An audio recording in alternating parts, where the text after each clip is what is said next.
Hello guys, welcome again. आज हम बात करेंगे हिमाचल में बहने वाली व्यास नदी के बारे में। इससे पहले कल के लेक्चर में हमने सतलुज और यमुना नदी के बारे में पढ़ लिया था। ठीक है, अब व्यास नदी के बारे में पढ़ेंगे। मैं आपको दोबारा से बता देता हूँ। हिमाचल में मुख्यतः 5 बड़ी नदियाँ बहती है। एक आपकी सतलुज है, यमुना है, व्यास है, रावी है और चिनाब। ये 5 बड़ी नदियाँ हैं, मुख्य नदी है हिमाचल की, जो जिनके बारे में हम पढ़ेंगे। ठीक है, सतलुज नदी हिमाचल की सबसे लॉन्गेस्ट रिवर है, इसके बारे में हमने कल पढ़ा था। और साथ ही हमने यमुना नदी के बारे में पढ़ा था, जो हिमाचल की सबसे छोटी नदी है। ये 2 नदी हमने पढ़ ली थी। इसके बाद हम आपके सामने व्यास नदी बोर्ड पर बनाई हुई है, कहाँ से निकलती है और कहाँ पर बाहर जाती है। ठीक है, तो व्यास नदी के बारे में हम पढ़ेंगे, कौन कौन सी सहायक नदी हैं। मैं आप सभी को बोल देता हूँ, जिन बच्चों ने कल का लेक्चर नहीं देखा है वो कल का लेक्चर भी देख लें, क्योंकि वहाँ पर काफी इंपॉर्टेंट जो नदी है आपकी सतलुज और यमुना, वो दोनों हो गई है। ठीक है, उसके बाद आपकी व्यास है। तो सतलुज जो सबसे लंबी नदी है हिमाचल की, उसके बाद आपका व्यास का नंबर आता है, तो व्यास के बारे में पढ़ेंगे। सबसे पहले बात करते हैं व्यास नदी का। सभी नदियों के आपको वैदिक नेम और संस्कृत नेम के बारे में बात हुई थी। तो वैदिक नेम अगर व्यास नदी की बात करें तो आप सभी को पता होगा अर्जकिया है।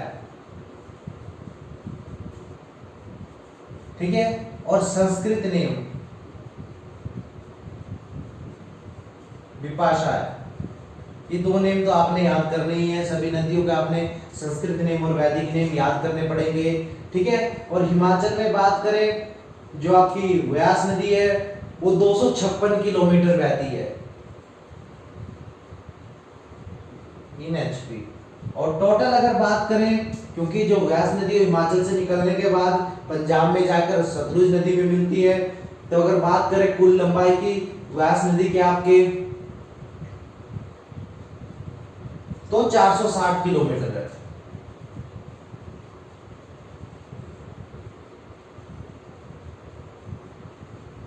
ठीक है, जो आपकी सतलुज नदी है आपकी कुल्लू से निकलती है, और उसके बाद हरिकापतन जगह है पंजाब में, वहां पर आपकी सतलुज नदी में मिल जाती है।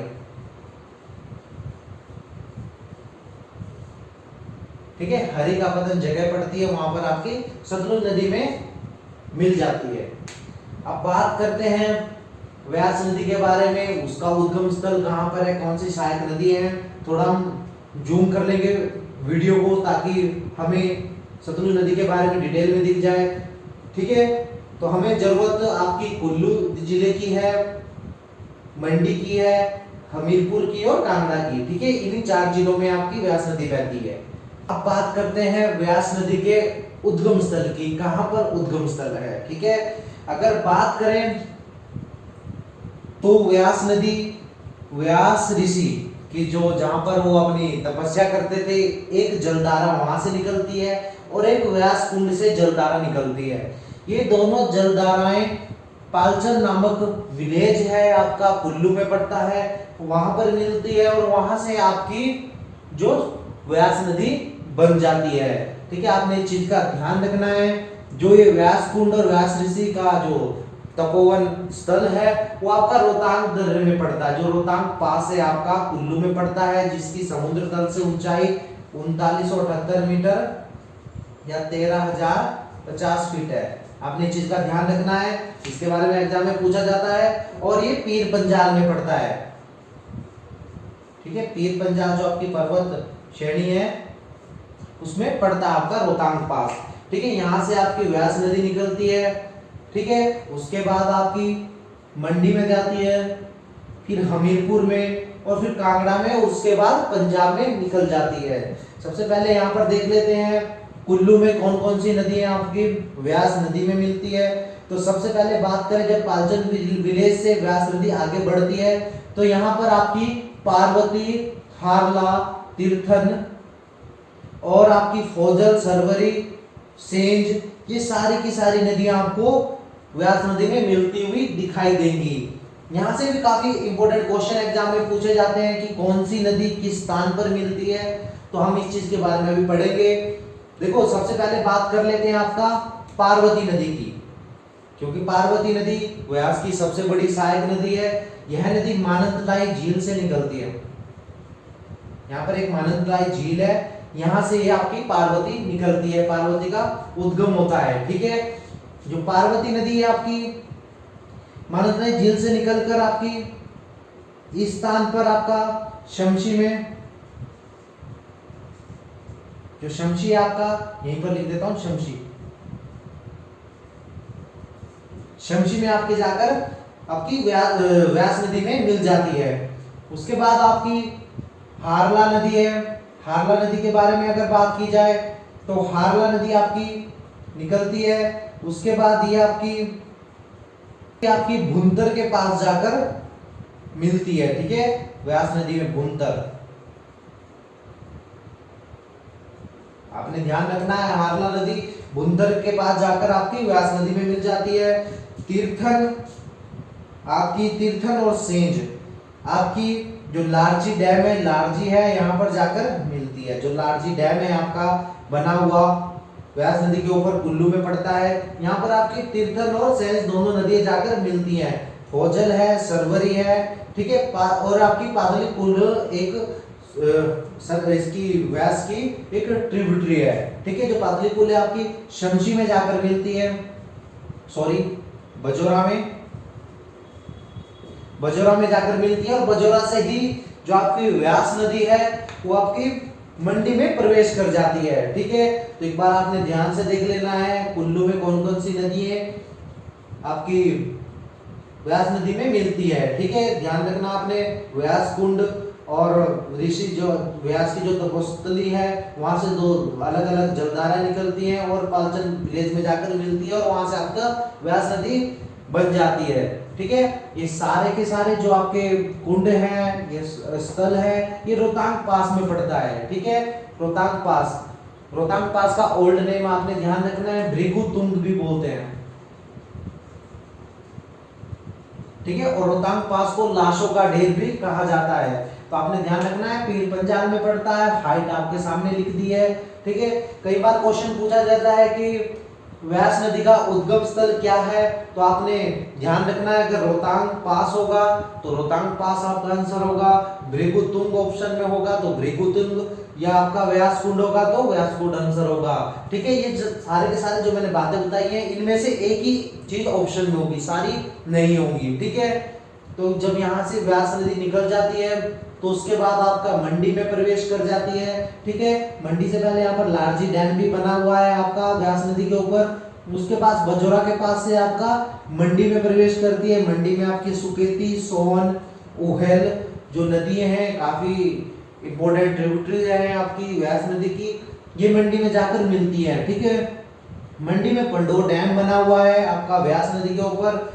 पंडोर डैम के पास ही ठीक पहले आपकी उहेल नदी व्यास नदी में मिलती है। ठीक है, अब मंडी के बाद बात करें हमीरपुर की, तो हमीरपुर में आपका कुनाहा खड्ड और मान खड्ड दो इंपोर्टेंट खड्ड हैं, कुनाहा खड्ड और मान खड्ड, जो आपके व्यास नदी में मिलते हैं। आपने ध्यान रखना है, यहाँ से क्वेश्चन काफी बार एग्जाम में पूछे जाते हैं।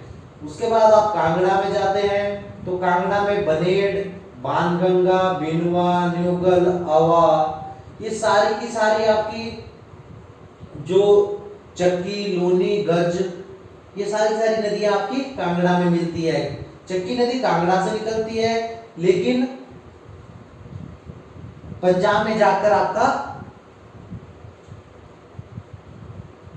व्यास नदी में मिलती है। ठीक है, कांगड़ा की बात करें तो संदोल से कांगड़ा में व्यास नदी आपकी एंट्री करती है, यहाँ पर दिखा रखा है।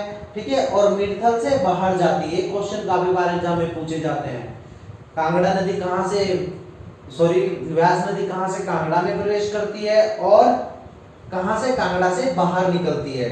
ठीक है, अब बात करेंगे कौन से इंपोर्टेंट शहर व्यास नदी के किनारे बसे हुए हैं, इनके बारे में क्वेश्चन पूछा जाता है एग्जाम में। काफी बार क्वेश्चन आए हुए हैं एग्जाम में कि व्यास नदी के किनारे कौन से शहर बसे हुए हैं। ठीक है, तो सबसे पहले व्यास नदी के किनारे अगर आप बात करोगे तो आपको कुल्लू दिख जाएगा, मनाली है आपका, यहाँ पर आपका मंडी है, हमीरपुर में आपका नादौन पड़ता है व्यास नदी के किनारे, सुजानपुर टीला व्यास नदी के किनारे है, कांगड़ा में आपका देहरा गोपीपुर आपका व्यास नदी के किनारे पड़ता है, जो आपका पोंग डैम बना था, इसके कारण ये आपका देहरा गोपीपुर वाला हिस्सा डूब गया था। पोंग डैम की बात करें तो पोंग डैम को महाराणा प्रताप सागर बांध भी कहा जाता है। ये हमारी रामसर साइट है, ठीक है, हिमाचल में 3 रामसर साइट है, उसमें से एक आपकी पोंग डैम है, ठीक है।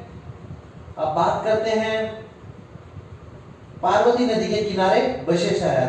पार्वती नदी के किनारे भी काफी इंपोर्टेंट शहर बसते हैं, जैसे मणिकर्ण, ठीक है, मणिकर्ण जो हिमाचल का सबसे गर्म पानी का झरना है, वो आपका पार्वती नदी के किनारे है, ठीक है, उसका पानी पार्वती नदी में जाता है। Kasol, Kasol is also famous for hot water spring in Himachal Pradesh, तो कसोल भी आपका पार्वती नदी के किनारे है, ठीक है। तो आपने ध्यान से इसको अपने पास नोट करना है। पार्वती नदी व्यास नदी की सबसे बड़ी सहायक नदी है।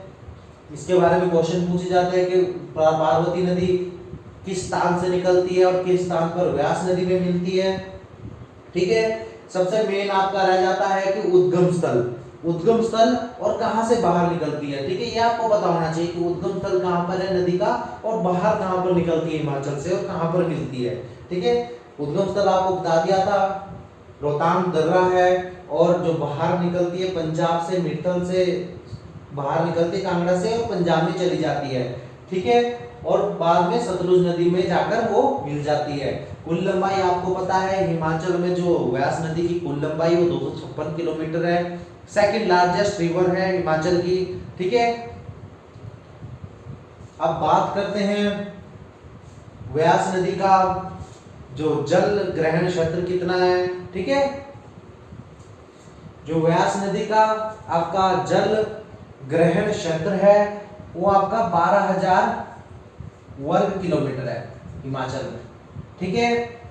और अगर बात किया जाए जल अधिग्रहण क्षेत्र, कितने क्षेत्र को जल मिलता है, ठीक है, हिमाचल में 5 नदी है, उसमें 5 नदियों का जो टोटल जल अधिग्रहण क्षेत्र है उसका 30% आपको कल ही बता दिया था सतलुज नदी घेरती है, और लगभग 24.50% जल अधिग्रहण क्षेत्र आपका व्यास नदी में है। तो अपने पास नोट कर लेना आपने, जल ग्रहण क्षेत्र आपका 12,000 वर्ग किलोमीटर है, और जल अधिग्रहण क्षेत्र की अगर परसेंटेज में बात की जाए तो आपका 24.50% है, ठीक है।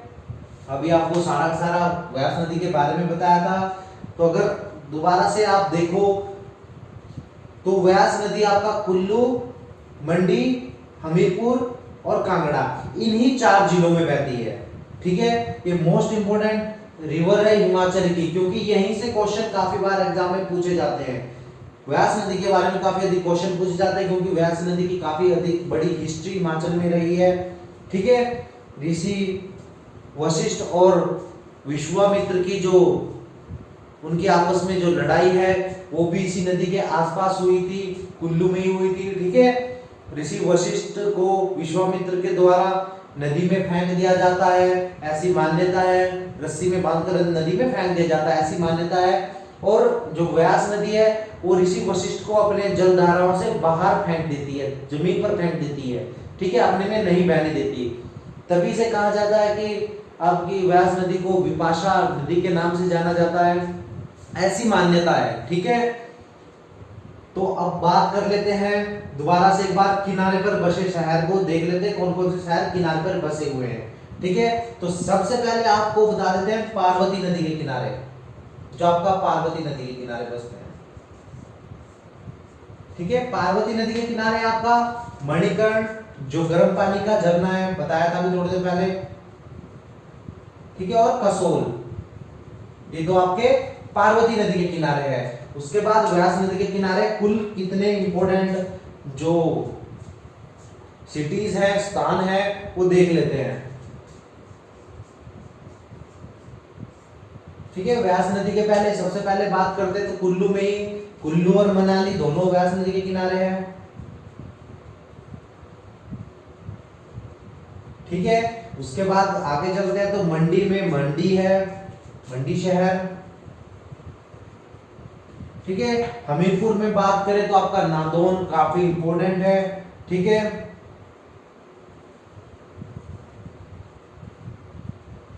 बात करें आपका सुजानपुर टीरा है, और आपका कांगड़ा में देहरा गोपीपुर,